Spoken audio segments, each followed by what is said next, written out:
too. So there's a lot going on. All right, very good. And so you're a USPTA and a PTR tennis pro as well as a high school coach? Yeah, absolutely. Yeah, USPTA Elite Pro, US or PTR Professional, ITPA, MRT. Uh, Done about 1,400 hours of education the last 5 years. So Awesome. All right. Way to go, Mike. That's terrific. So I'm excited to be coming back to Florida for the third time, which it's kind of hard for me to believe that that's happened. But um, so this is where you and I met originally, was at it as one of these workshops, and so with what a great thing that was that we met that time. So why don't you give us the who, what, when, where, how of the workshop? So the workshop is going to be this Friday, Saturday, and Sunday on Daytona Beach, Florida. It's going to start at 1 o'clock. Um, it'll go from 1 to 8 on Friday. Saturday, it's going to go from 8 o'clock in the morning until 6 o'clock in the afternoon, with about an hour for lunch in between there. Then following that 6 o'clock ending session, we're going to meet and have a social gathering where people can network and get together and ask questions. And I've asked all the presenters to come in and just kind of get to know each other and get to know, and the coaches can get to know each other a little bit better in a little informal environment. And then we're going to finish up on Sunday. And we've got 4 hours of presentations on Sunday. That's just kind of the short end of it. All the presenters are very good at what they do. They presented all around the country.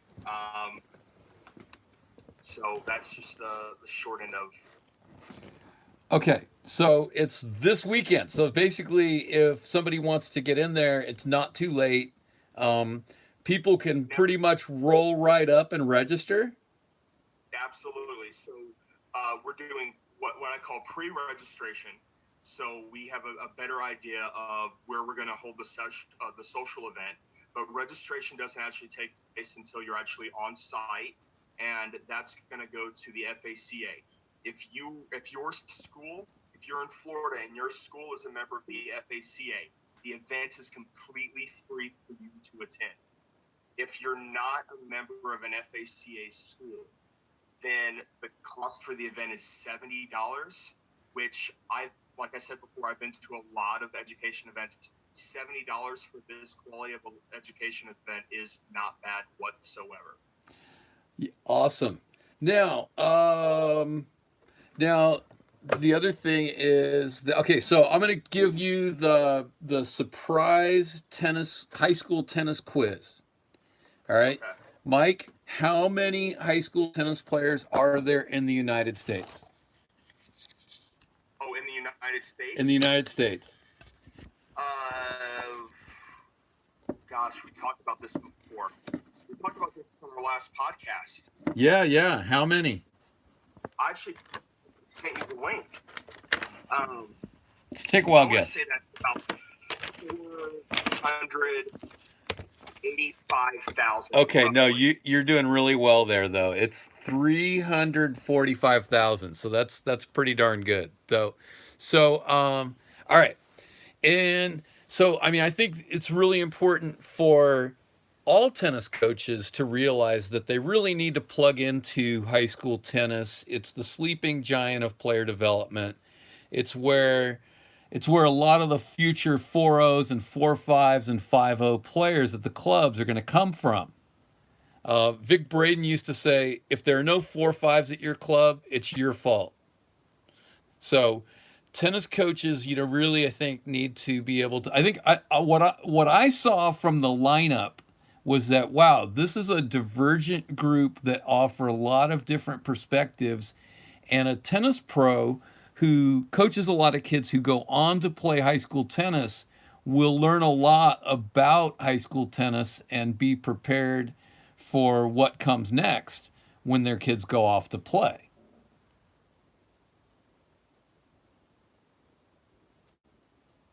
Yeah, So, I mean, this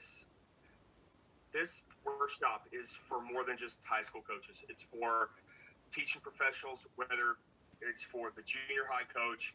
There's something in this workshop for everybody, whether if you're the, just want to get into coaching or if you're a 40-year veteran of teaching. Absolutely. All right, so let's go through the lineup of speakers, and I know you've got quite a few. I'm really impressed. I feel honored to be a part of that group. Um, but what we'll do is we'll kind of get the where are they from. We're going to get the skinny on each one. Where are they from? What's their specialty? And what are they going to be speaking on? So if you can do each one of those under a minute, that'd be great.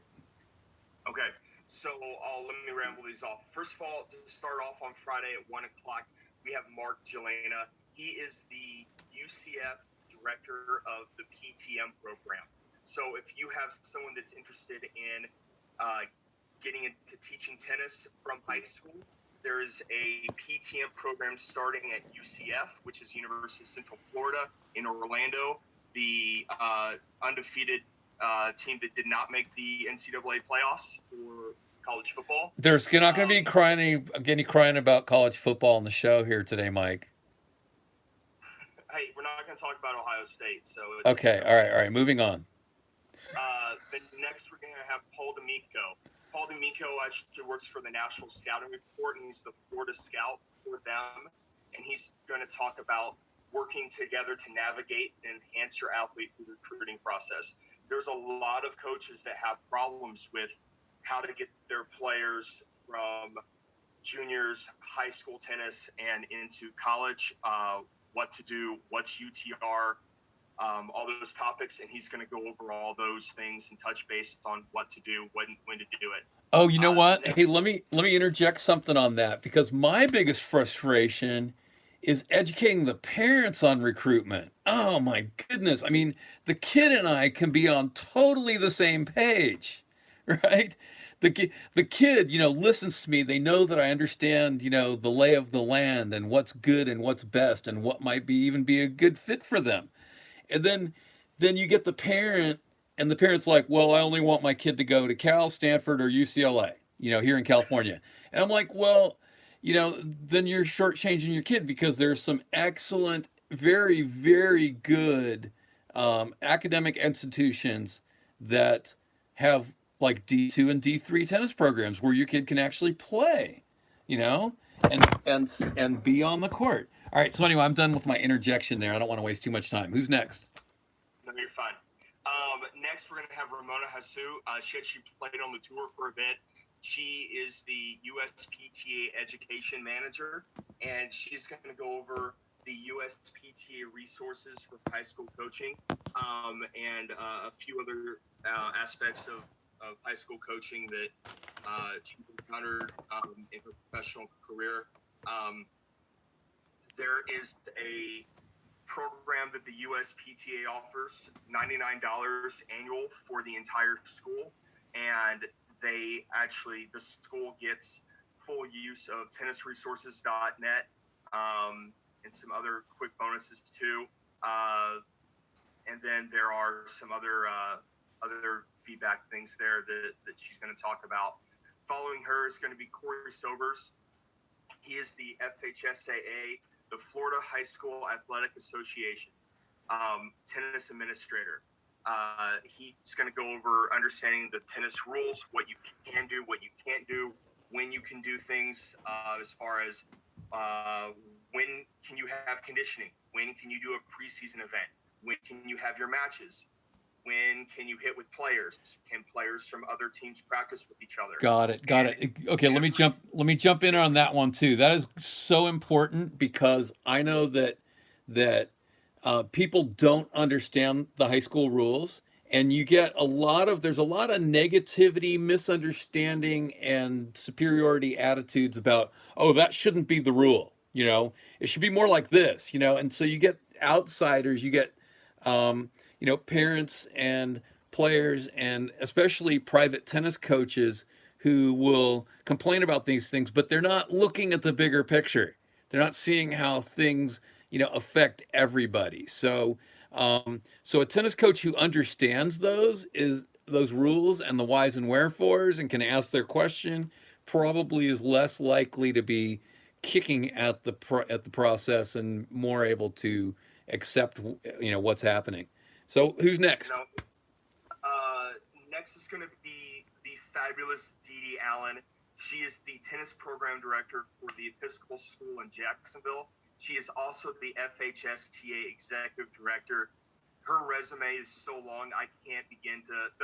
Let me just take a break from this real quick. The hard part about putting together this workshop was trying to find a title for each of you, because everybody that is giving presentations do so many things that it's like everybody could have like 6 or 7 different titles to put behind their name. Buckaroo Banzai. Exactly. Yes. It was crazy, but when we're trying to figure out like one title to put behind your name, that was, I think, like the hardest part was like, well, I don't know, put this or put this, whatever you think. So it was just that was tough. But she's actually, Dee Dee's the tennis program director for Episcopal School in Jacksonville. Their annual representation at the state finals, and she's going to talk about bridging the gap between high school tennis and college.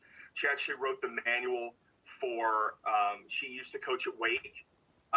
She actually wrote the UST manual for the recruiting and helping players get from. Awesome. Yeah, Dee Dee actually helped me by editing one of my books, so that was pretty nice. So anyway, all right, next up. Then we're going to have Terry Bentley. Terry is the Winter Park High School tennis coach. She was actually honored as one of the National No Cut Coach of the Year award recipients, and she's going to talk about fundraising for your high school teams. There's not a lot of money available for high school tennis, so fundraising is very important, especially if you're in an area that doesn't support it that well. So if your players don't have money for uniforms and shoes and strings or even rackets, you have to find that money somehow, and fundraising is how you're going to be able to do it. And then to follow it up, Janie Hollinger and Janie is the FHSTCA president and girls coach at Sebring High, and I are going to lead the FACA FHSTA general membership meeting. And that's gonna conclude the 7-hour Friday afternoon into the evening activities. Now this is all on Daytona Beach on the boardwalk. So after we're done, there's a ton of restaurants and other establishments that everyone can gather at as well too. So it's going to be party time. And I think I've rediscovered the fact that you don't necessarily want me to plan the party, but you want me there. I party well. So I'm looking forward to partying with all of you. All right. So who's next? So we're gonna have a party at lunchtime. Then we're gonna have some more. Oh, but I won't be there Friday, and I'm actually kind of glad I'm not gonna be there Friday, because I think Friday's gonna be a special day for the locals. The out of towners I think are gonna like Saturday and Sunday a little bit more. But anyway, keep going. So Saturday morning, starting at 8 o'clock, and this is going to be in the classroom still. So Friday night, or Friday afternoon, Friday evening, and Saturday morning, we're all going to be in the classroom. Then Saturday afternoon and Sunday morning, we're going to move to Seabreeze High School, which is only 2.5 miles north of the hotel. We're going to have Thad Hawks, who is the high school coordinator for USTA Florida. He's going to talk about, and we're going to have Jason Cordova, who is the owner and founder of Explosive. If you've never heard of Explosive, it is black light tennis. So there's going to be some things that he's going to do with us there, some activities, and Thinks he's going to show that what they do with explosive. They're going to be talking about developing out of season play and compliance with the rules. So what you can do with your team in accordance with the rules of the FHSA. So fall ball, junior team tennis, which we're not going to really call junior team tennis for the high school level age because it still has that U10 connotations, but some play opportunity for high school players in out of season and what they can do. Awesome, awesome. Yeah. So I want to make a quick comment is that the best times for me were not only when I had summer tennis for all of my kids, boys and girls who play in different seasons, but when we would invite kids from other schools to come play junior team tennis with us. And so amazing friendships were developed, and it kind of made those rivalries more fun because then you're going to see your friend and kick his butt. You know, Yeah. you right? So okay, who's next? And then all my cameras now are like on 20% or less. So anybody who's watching one of my peripheral uh, uh, things here, if it just suddenly goes dead, you'll know why. All right, next up. Next, we're going to have Dr. Ben Thomason.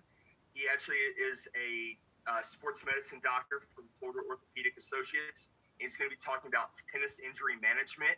If one of your players gets injured, what to do between the court and the time they get to a clinic, and what you can do legally, what you can do as the coach. There's laws that you can't physically touch your player. You cannot put your hand on a player.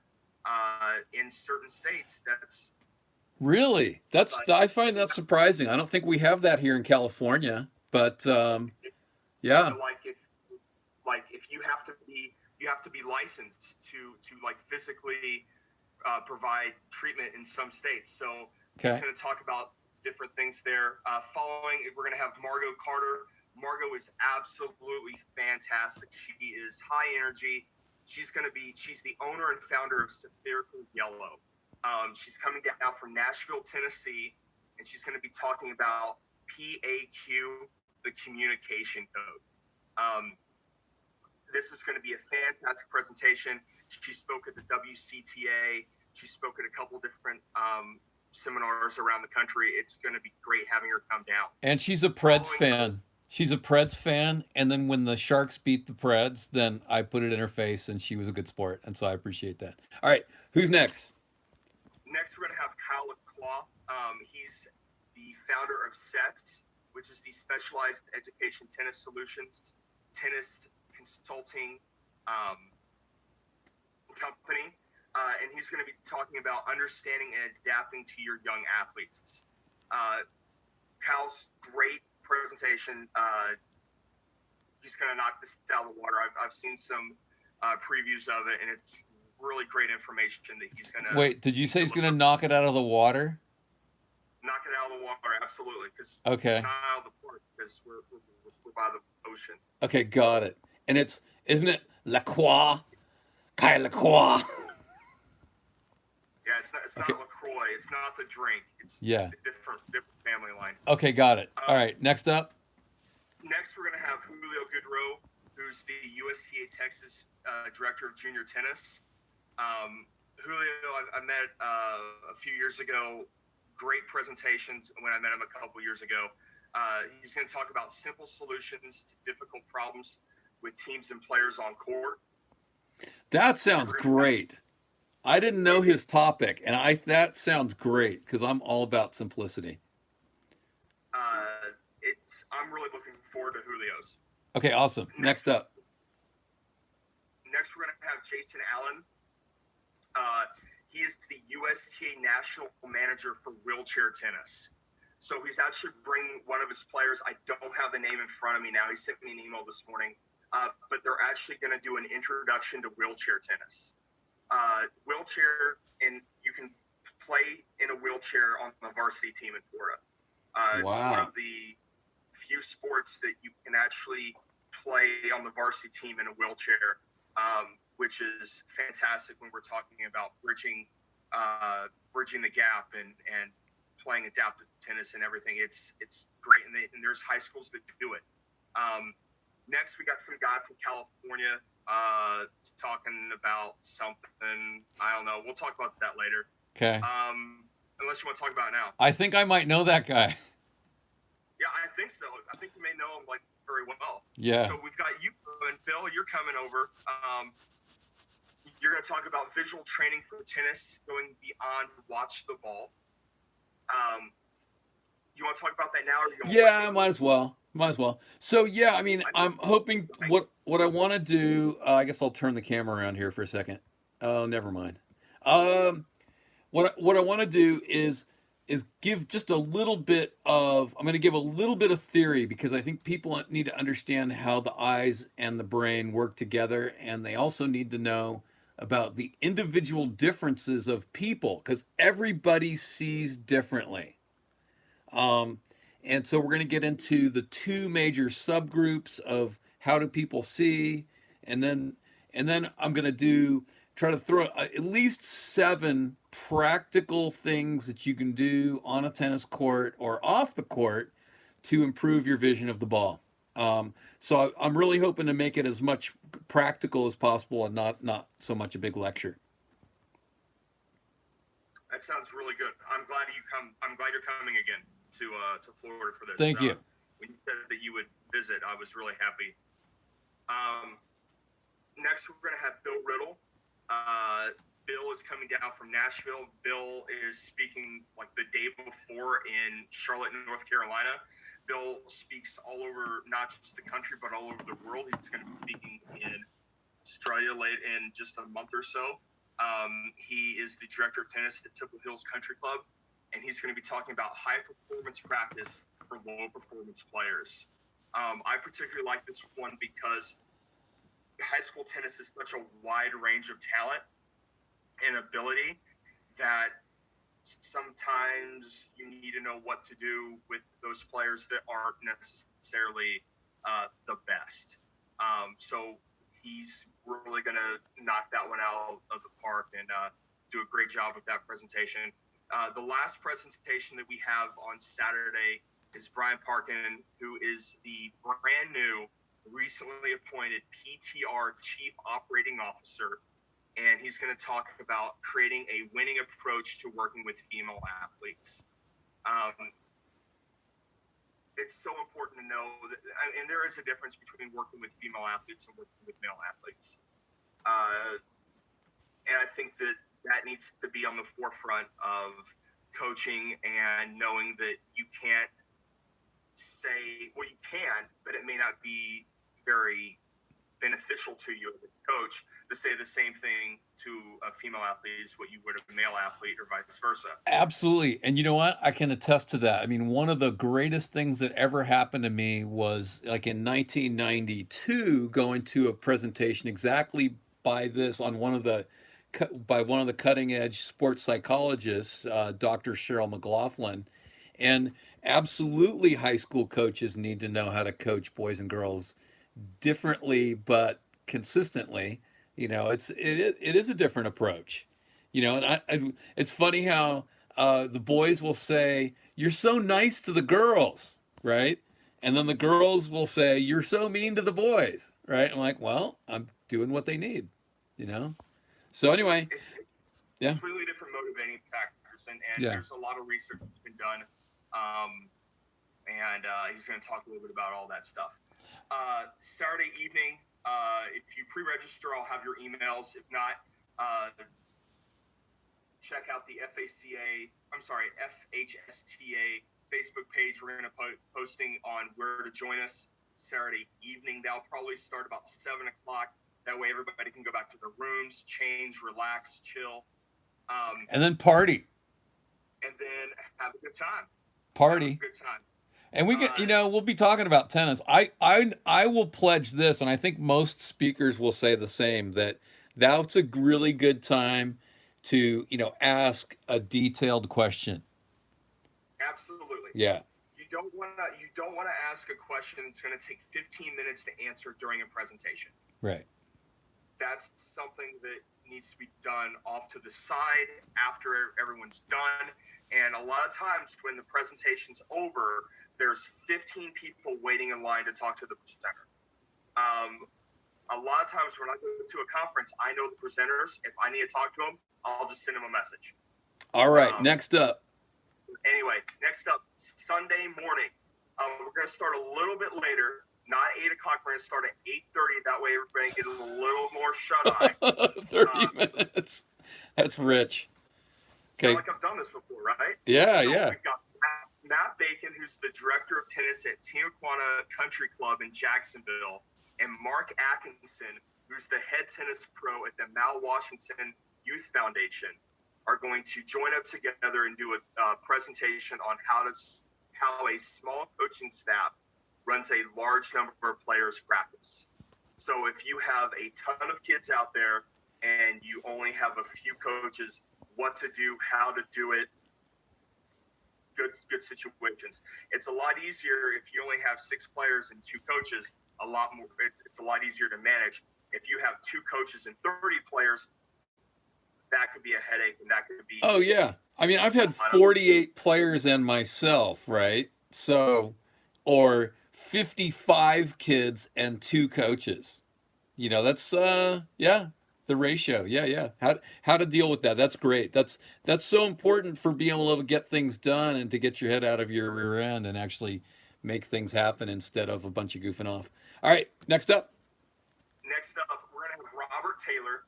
He's the director of tennis at Hale Plantation Golf and Country Club in Gainesville, Florida. He's going to talk about winning doubles for the high school player. He's coached high school tennis before in the past. He's not currently a high school coach. He's a USPTA elite professional.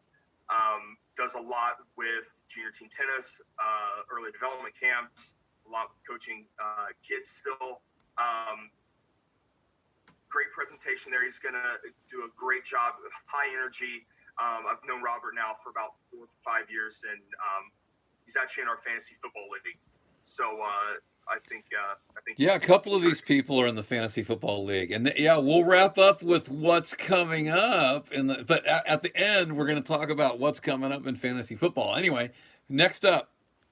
So then we've got the man, the myth, and the legend.